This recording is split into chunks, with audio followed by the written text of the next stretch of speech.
Welcome back, everyone. On behalf of the Harry Bridges Center for Labor Studies and the Labor Solidarity Project here at the University of Washington, Tacoma, I'd like to formally welcome everybody to the 5th year of this seminar series. This year we're calling it Organizing for Change. I'm your host, Alex Miller. I'm an associate teaching professor here at UW-T, where I teach labor studies, American studies, and literature courses. And we're kicking off this year's series tonight with an outstanding event. Geographically, this one really could not hit much closer to home. And I think, topically, this one is about as timely as they come. As of today, as of tomorrow, 32,000 IAM machinists will be entering their 3rd week of a protracted work stoppage, holding the line for this and future generations of workers in that industry. They're fighting Boeing for a fair contract that covers everything from wages to ensuring quality control. And this, I think, is a fight that really affects everyone on this Zoom call. Not only as fellow workers, but as like passengers who rely on machinist labor every time we board one of those planes, right? But also residents of the region, right? Because this is a region that is like, inextricably, for better or worse, connected to this industry economically, right? So we kind of all have a fight, or I should say we all have a stake in this fight. And I think, as workers, it's important that, we stand in solidarity with our friends and our neighbors and our community members who are out there walking that picket line. And I think that's a responsibility that extends to, educating ourselves about the history here, right? Because today's, what's going on today is part of a much larger narrative, right? That includes similar dramatic and inspiring instances of workplace solidarity that not only defined what it meant to work in that industry, but also like really helped define, what this region has become. And so I think, it's a absolute honor to be able to be joined by our guest tonight, Dr. Hedden, or Dr. Andrew Hedden, I should say, who's here to share this history and these narratives. Dr. Hedden is the Associate Director at the Harry Bridges Center for Labor Studies up at the University of Washington, Seattle's campus. He received his PhD in history just last year, and his dissertation examined how working people, politicians, and businesses navigated major transitions in the political economy of U.S. imperial power. And he also, as I learned earlier this morning, spent the afternoon walking the picket line down in Renton. So this is somebody who not only does he know the history, not only does he talk the talk, but he literally walks the walk. So I'm just really super excited to have you joining us this evening. Andrew's been a longtime advocate for our work down here in Tacoma. So it's always kind of been on my bucket list once the PhD was done to have you Zoom in and share your work, which I've heard so much about and I've had an opportunity to check out, and it is like even better than I thought it was going to be. Again, like under no circumstances did I think that there would be so much like juice behind this topic when you finally came to Zoom in, but here we are, and I know folks are really excited. We had some questions submitted by students ahead of time, which were fantastic, so we're going to kind of work through some of those in the Q&A, but as always, for guests in the public or people who didn't submit questions, if you have questions during Andrew's talk, just feel free to type them into the chat, and we'll kind of work through those afterwards. I think we're going to have a presentation and then just kind of open things up to a Q&A. So with that lengthy preamble done, please join me in giving our guest tonight, Dr. Andrew Hedden, a warm round of digital applause. Thank you, Alex. Very kind. Let me fire up my PowerPoint.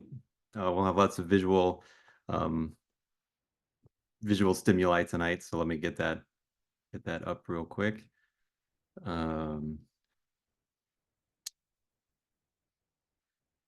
right. So, as Alex said, I'm Associate Director of the Harry Bridges Center for Labor Studies. My pronouns are he, him, and my PhD work was on Seattle in the 1970s, and finding a lot of parallels between what's going on today and what happened back 40 years ago. So when we scheduled this talk, we knew the machinists would be negotiating with Boeing, but we didn't know what the outcome was going to be. And here we are now. It's about 20 days in to the machinist strike. We're about to hit the three-week mark. Um, and there's some pictures. It's been really striking to see how machinists have been negotiating with Boeing. The I think seeing how united the union members are, voting 96% to strike and reject Boeing's contract, is almost unprecedented to see that kind of unity. And so I'm very timely topic and happy to talk about it today. As Alex said, myself and some colleagues from the Harry Bridges Center were down um, at the picket line today in Renton, and people seem still to be still in good spirits 3 weeks in, so that was really nice to see. So the union's been striking for 3 weeks, but it has been existed at Boeing for almost 90 years. Um, the the union was founded at Boeing in 1935, so next year will be year 90. And there's really two eras in the union's history, as I see it. The first 42 years at Boeing, the union barely struck. It barely went on strike. Between 1935 and 1977, it went on strike twice, and it failed both times. Um, first time was in 1948. It was its longest strike. It lasted 140 days, and the union barely survived. It was getting raided by the Teamsters, and just was not as the strike did not end on the union's terms. The second strike, which we'll hear more about, occurred in 1965, and it petered out after 19 days as the union members didn't respect the picket line. They actually went back to work, and again, the strike ended in failure, and the union didn't get what it wanted. But that all changed in 1977. And in the next 47 years of the union's history, there's been 6 strikes beginning in 1977, many that have ended in large gains for the union. So my talk tonight is about what happened. How did the machinists learn to strike? Um, when you hear about labor relations at Boeing and you hear about how they've changed over the decades, you'll often hear the story about how the company's labor relations changed with a merger with McDonnell Douglas, another airplane company, in 1977. And that's what led to all the worker unrest at the company. But I argue, looking back further, that Boeing's hostile treatment of its workers dates back much further, before the 1977 merger. And this is my argument tonight, that looking at the full history of labor relations at Boeing, we can appreciate the power of the union.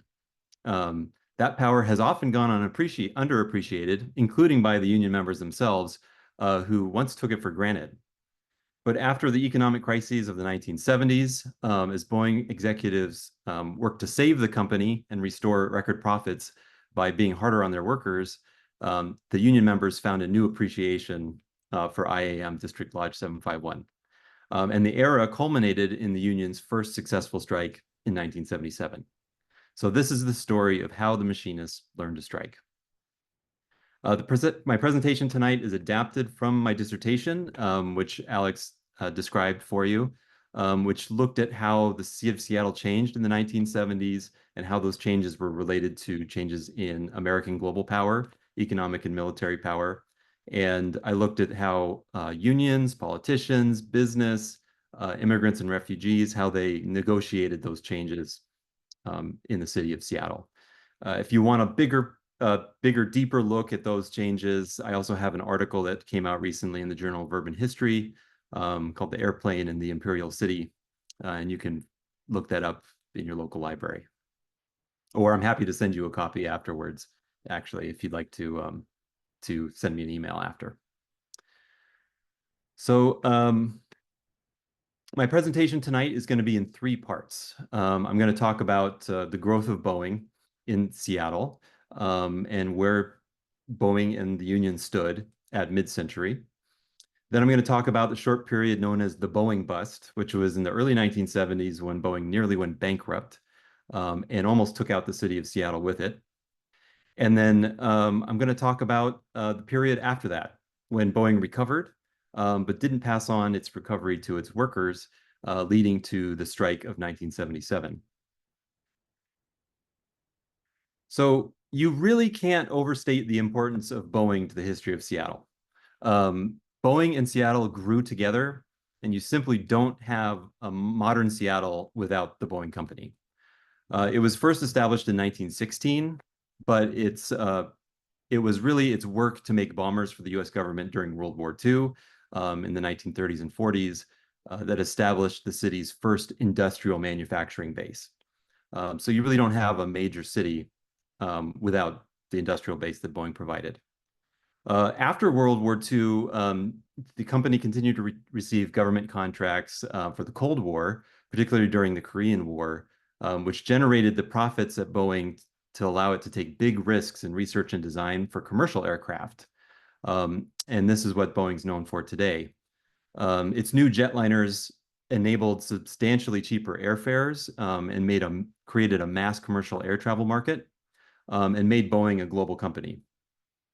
Within 2 years of the introduction of the company's jetliners, air travel nearly doubled all over the world.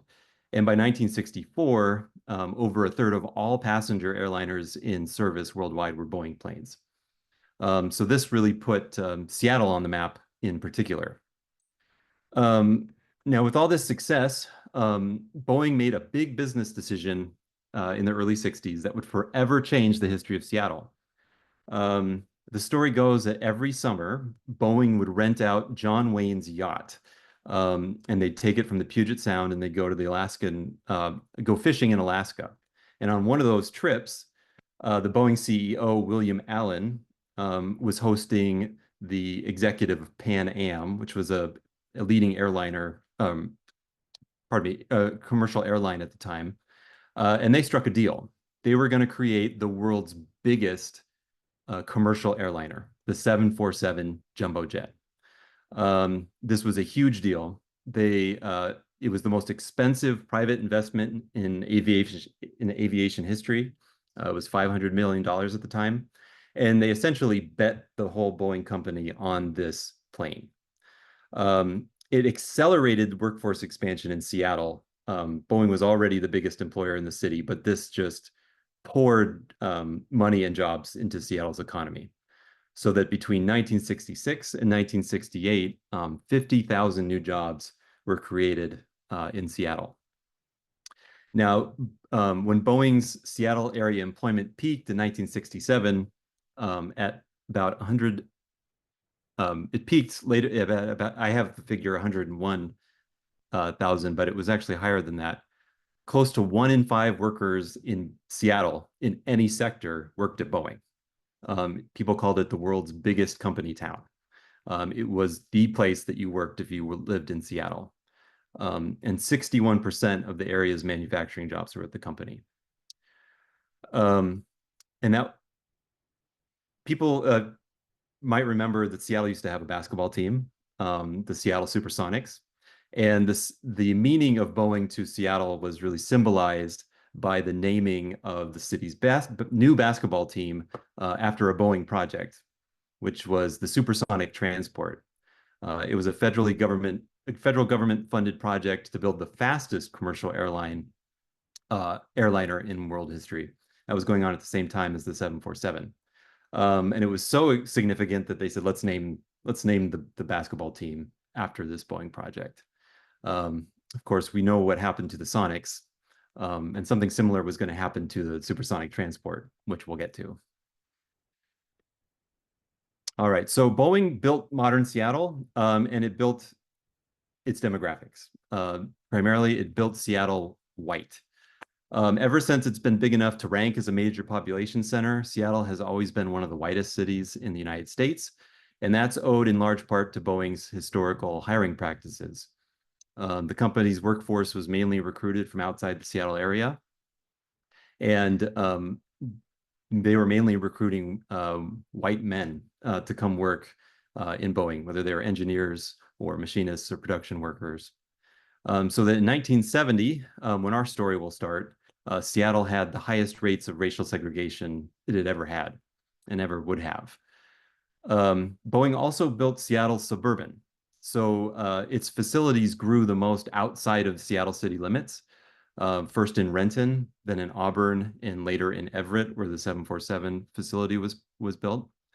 Um, and this is important because it gives you an idea of the demographics of the union we're going to be talking about and the period that we're talking about. Now, today, Seattle's suburbs are more racially and economically diverse, particularly because of gentrification.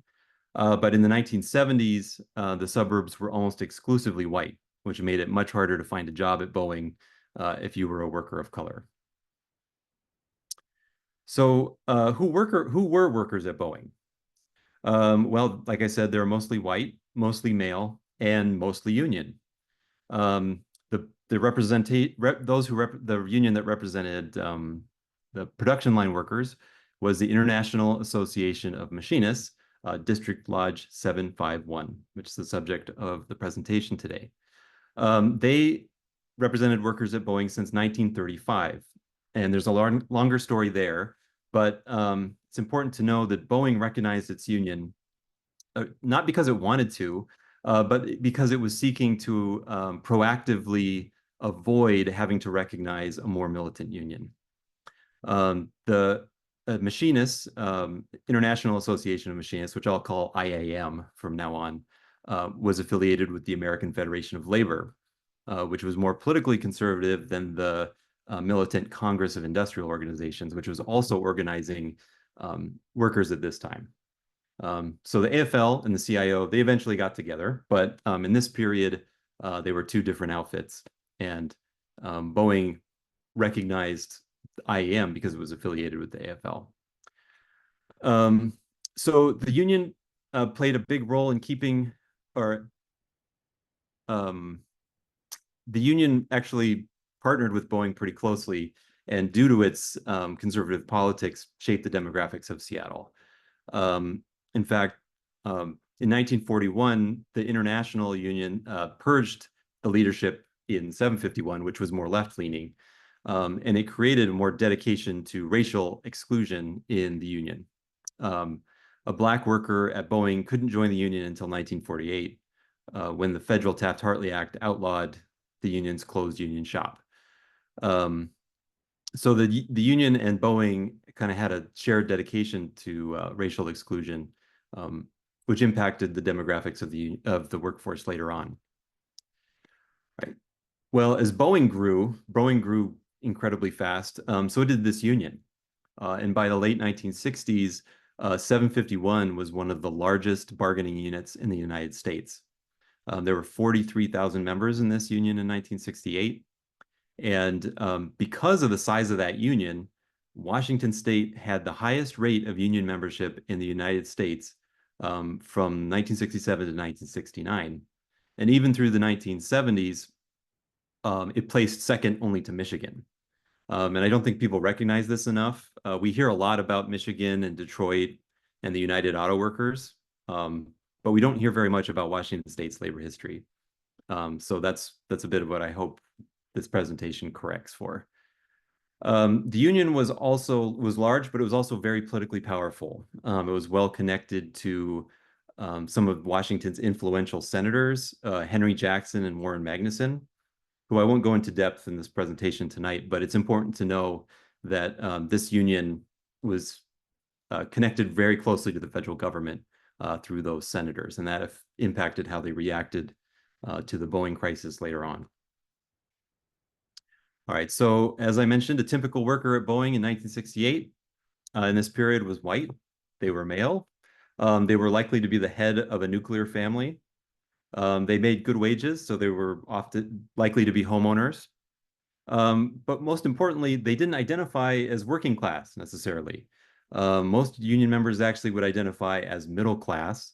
Um, like I said, they were connected to Washington state senators who were Democrats. And that also meant they were committed to the Vietnam War, which was, which was led by the Democratic administration at that time. So those are things to know as we talk about what happens later in the 1970s.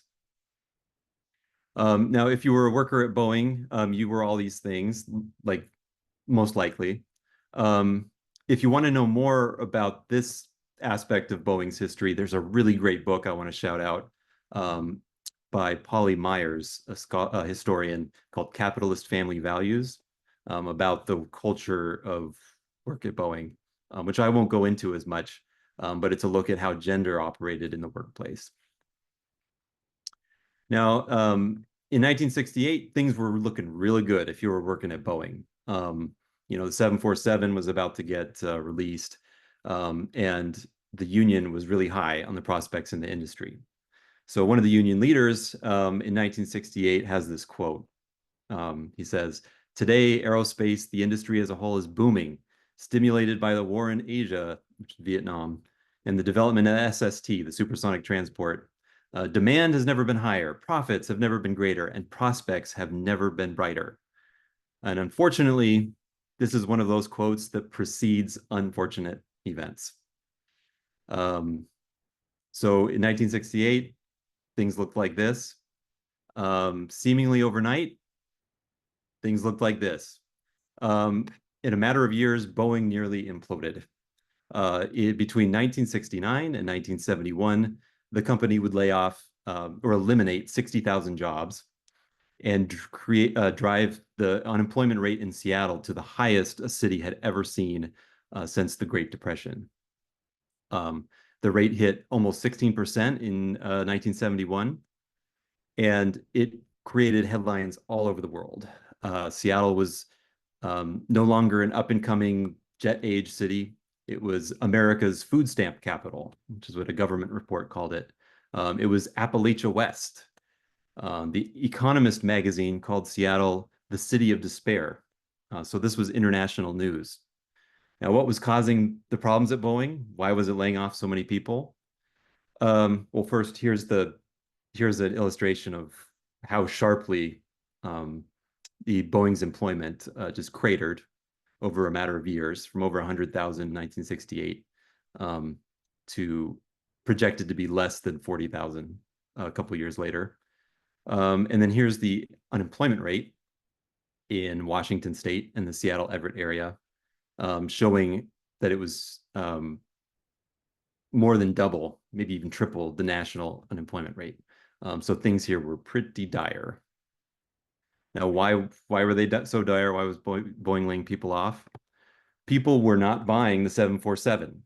Boeing, unfortunately, had invested all its resources into this giant airplane, and people, airliners the world over, weren't interested in buying this plane in an inflationary economy. The early 1970s was really turbulent, the global economy, and the plane wasn't selling. So the company was having a real hard time. Went through a period where it didn't sell almost any airplanes.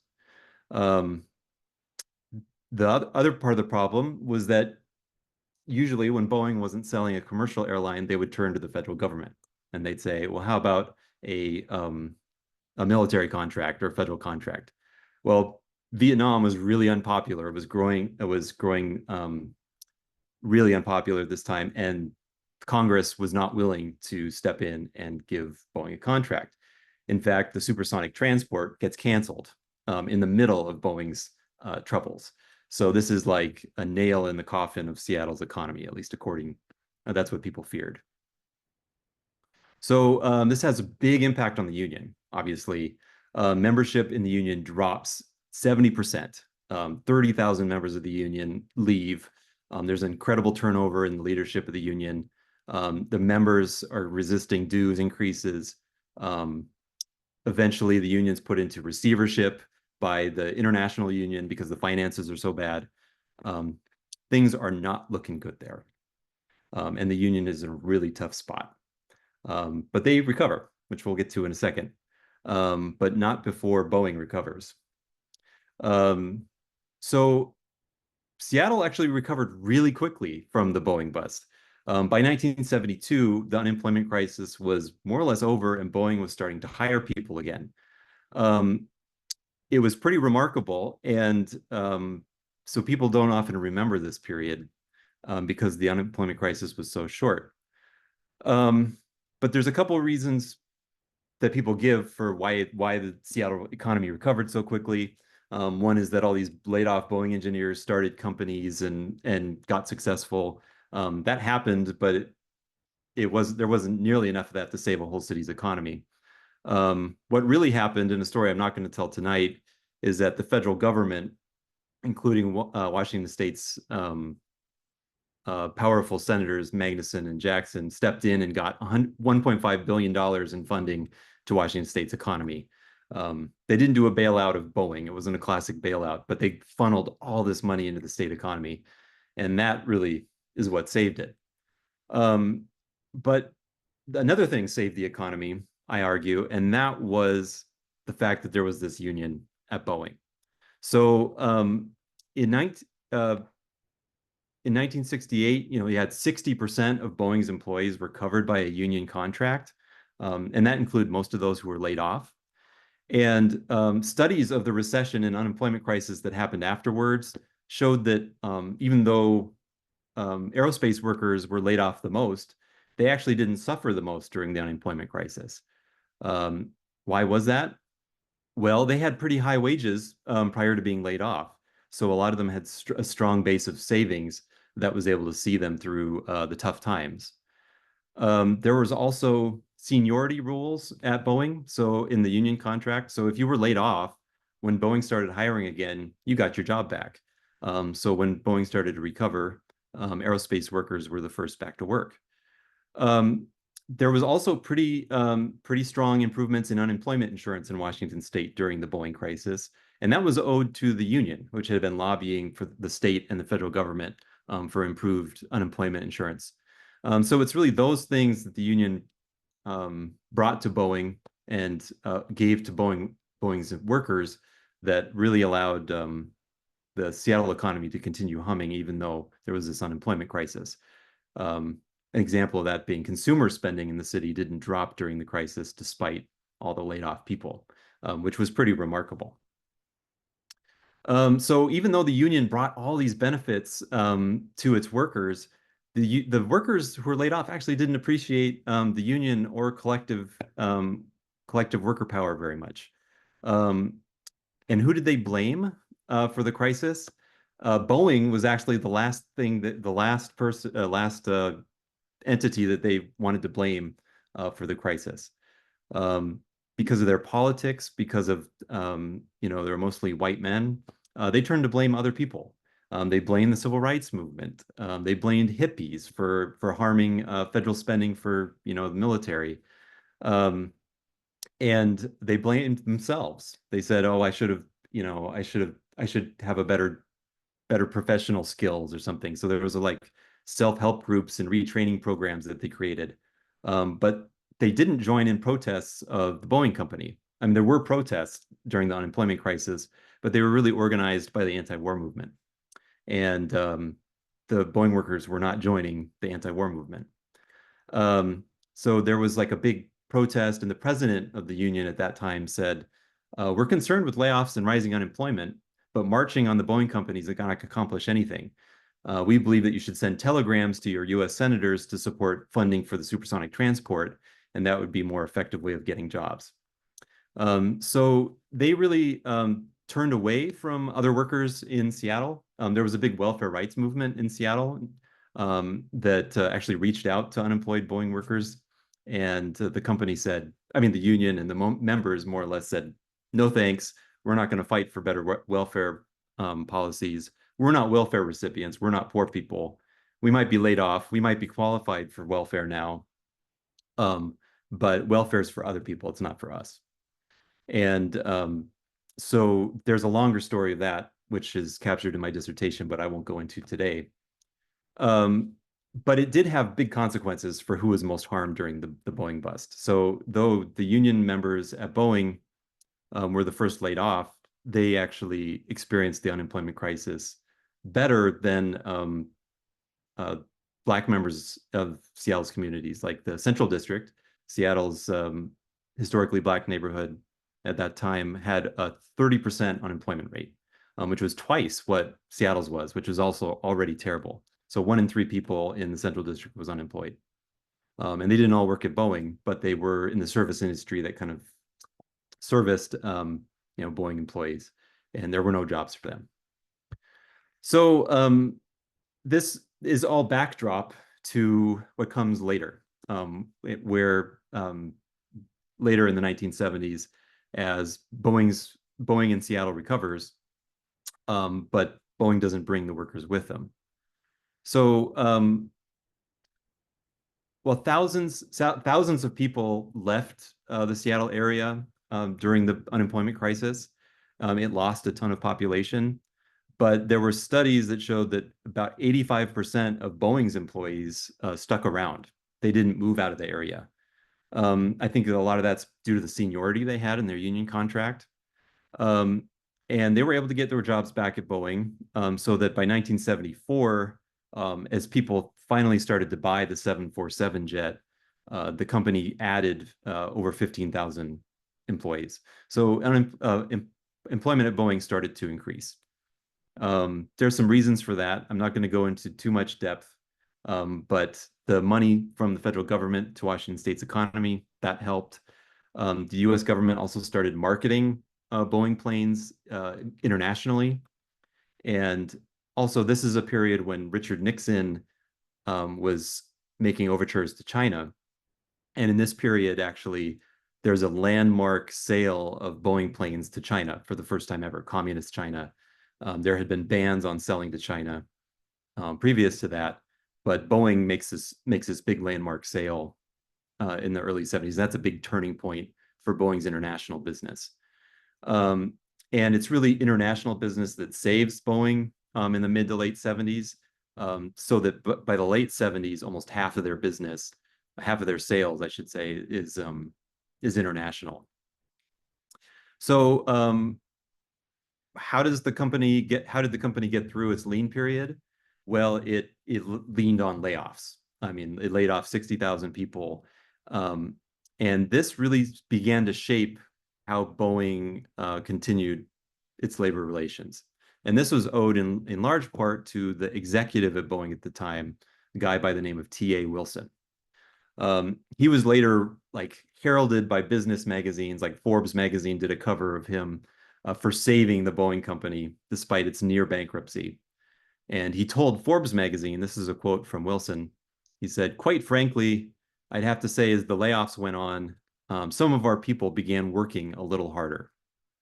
And he began to use the layoffs as kind of a threat to get more efficiency out of the workforce. But one of his colleagues put it a different way. He said that T didn't worry about people issues. His attitude was screw them. So T.A. Wilson was really hard on the workforce, but it was paying off in mid 1970s. At least it seemed to, because Boeing started to have record profits. In the 1977, first half of 1977, the company posted $84.6 million in profits, which was nearly double the previous year and the highest it had seen in a decade. So this is all going on in the backdrop of larger class conflict in the United States. This is a period, if you look at labor history of the United States, when companies really start to union bust. They'd always been doing it, but they took a real political turn, US business did, towards organized labor in the 1970s. They also started to introduce automation a lot more to reduce the labor power of workers, introducing new management techniques.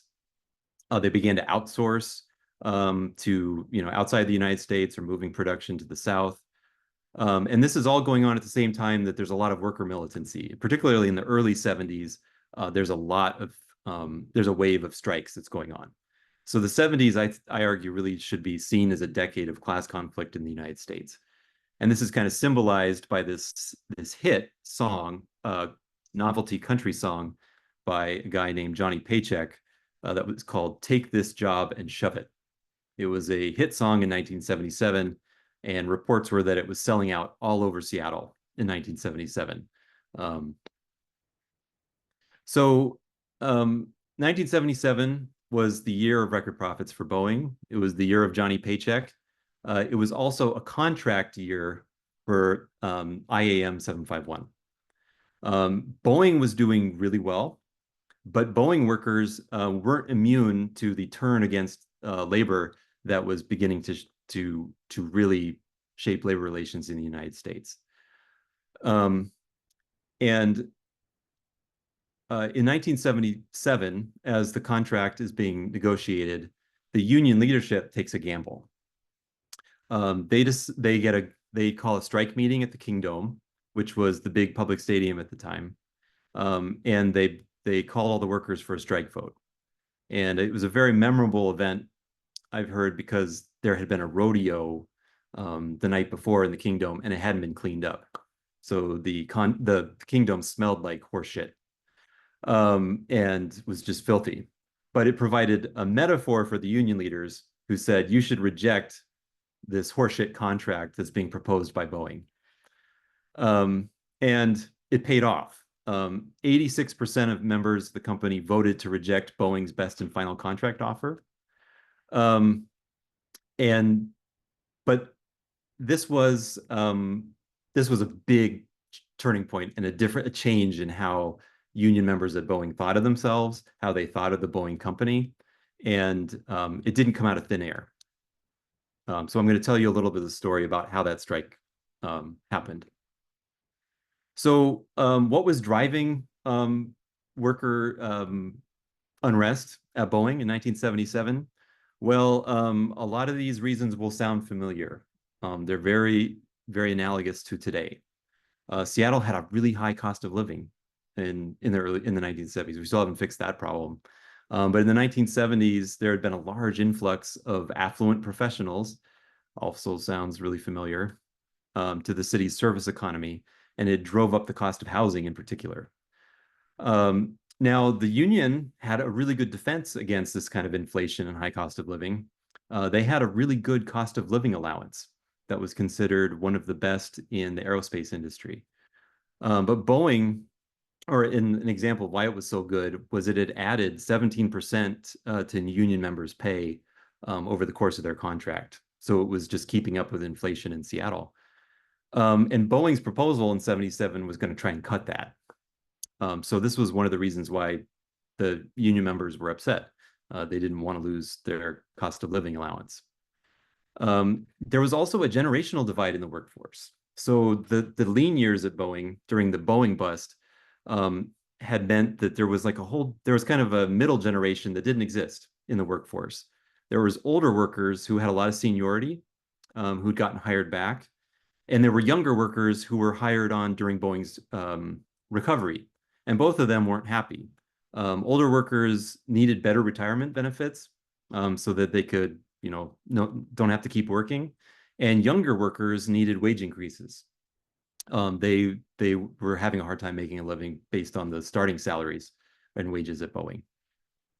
So Boeing's contract proposal in 77 addressed none of these concerns, and union members, like they are doing today, sought more, and they sought it through a strike. Now, this was a huge change for the union, and rather than me describe it to you, I want to play a little video that describes the difference between the two strikes in the words of a union official.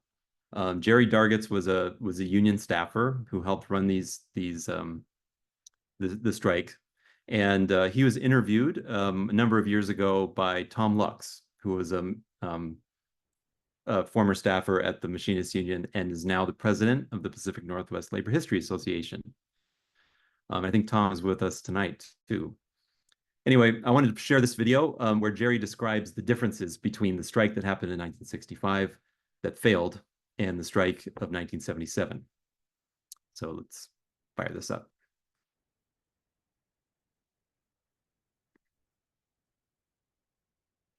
Then the next strike after the 48 strike was 1965, and you said before that President Sullivan had died of a heart attack.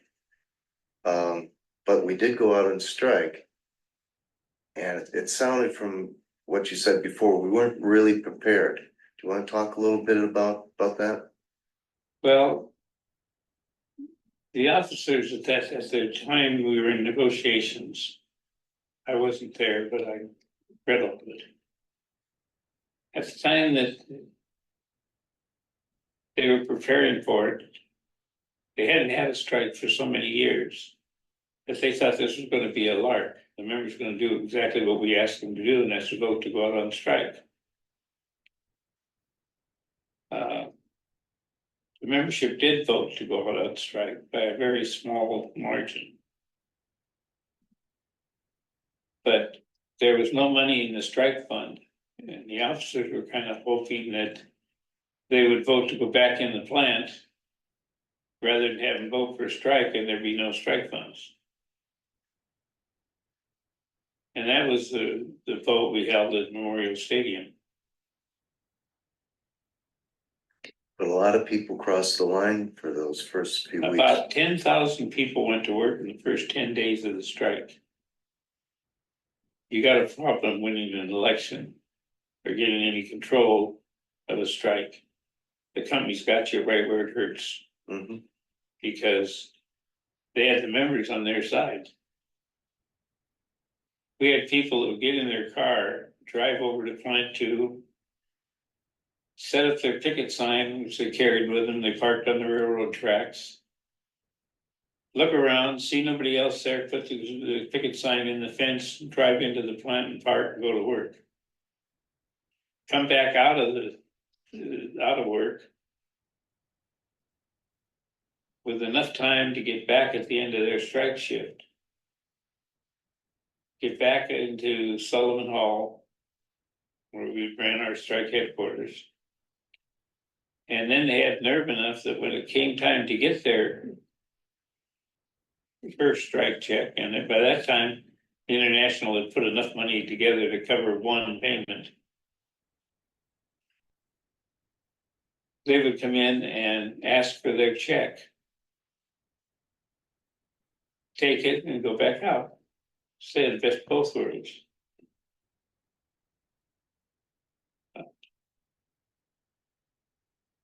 It was like I say, almost a disaster like 1948.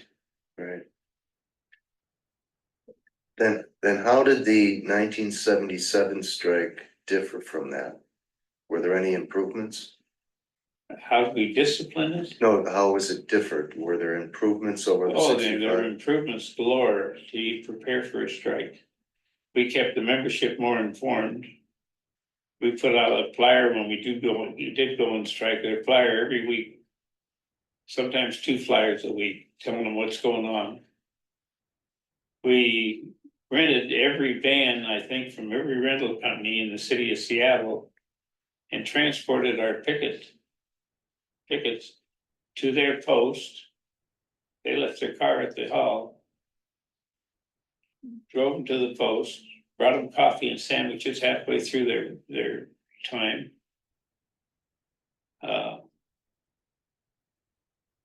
So really nobody had a complaint other than you're out on strike and you're cold. But it was just accepted by everybody, and it was accepted surprisingly by the community. We had some stores that brought down a 5-foot roll of bologna.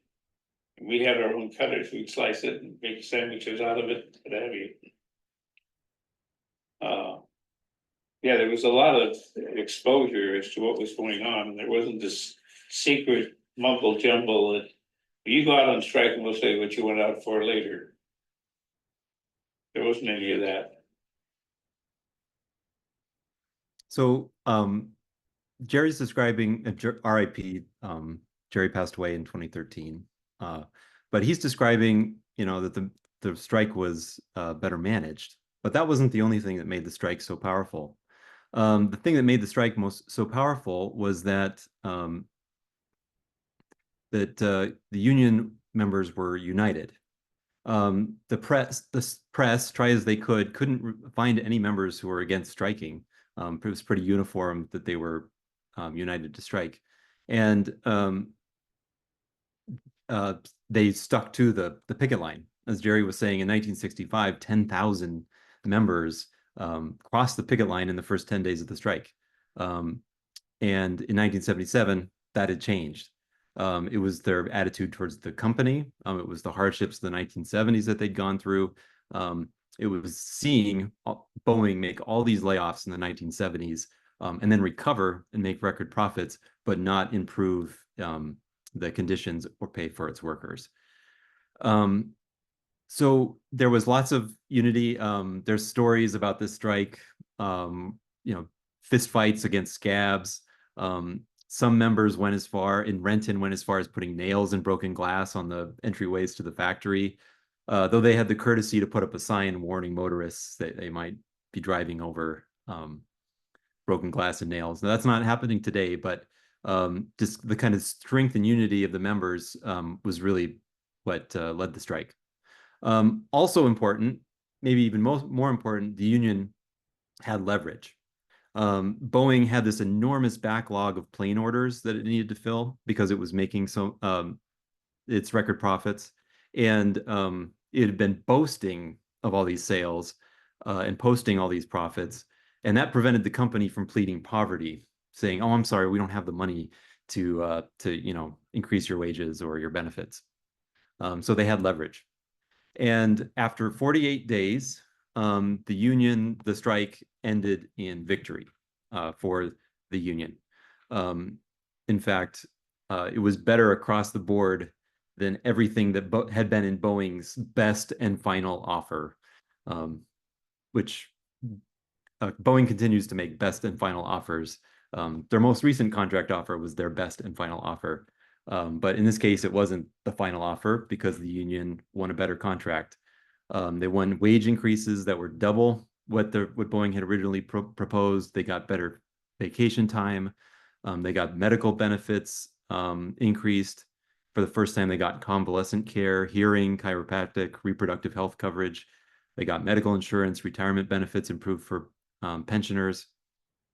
And they prevented the Boeing from messing with their cost of living allowance. Boeing had actually tried to shift some of the cost of living allowance into benefits, and they prevented the company from doing that too. So it was a victory across the board, and it was the first time that the union had ever struck successfully. So that's the conclusion. For the lesson for me is that the 1970s taught union members that Boeing has always sought to balance its books on the backs of its workers. Past periods of enormous financial success had been shared with workers because the collective power of the union had protected against Boeing's actions, not because the company's culture was different. So the understanding that the workers' interests were different from the company's is what won the strike of 1977, and I think it's what's necessary to win today. So with that, that's my presentation. Happy to answer any questions or anything that people might have. And if you want to get a hold of me afterwards, this is my email. Thank you. Excellent. Thank you. Before we transition into Q&A, how about another round of applause for our guest tonight, Dr. Andrew Hedden. Incredibly informative. I've got a ton of questions here, and I know we had questions submitted ahead of time. I think, oh, I already see some hands are up and clapping. Yeah, just a great presentation, a great summary of the work. I think again, like telling the story of Seattle is, kind of synonymous with telling the story of this industry, but it's also, as you point out in your presentation, it's a story about sort of corporations, workers, of course, but also federal investment and sort of larger geopolitical trends, whether it be like, international war or international investment. And yeah, this idea of a company sort of profiting on the backs of the labor. I think he did a really good job of sort of teasing out the transformation of how the workers in the industry kind of came to see themselves as workers. And I know that is that's an obstacle in a lot of industries, right? Sort of teaching people to see themselves as part of the larger labor community and sort of establishing solidarity among other communities of workers.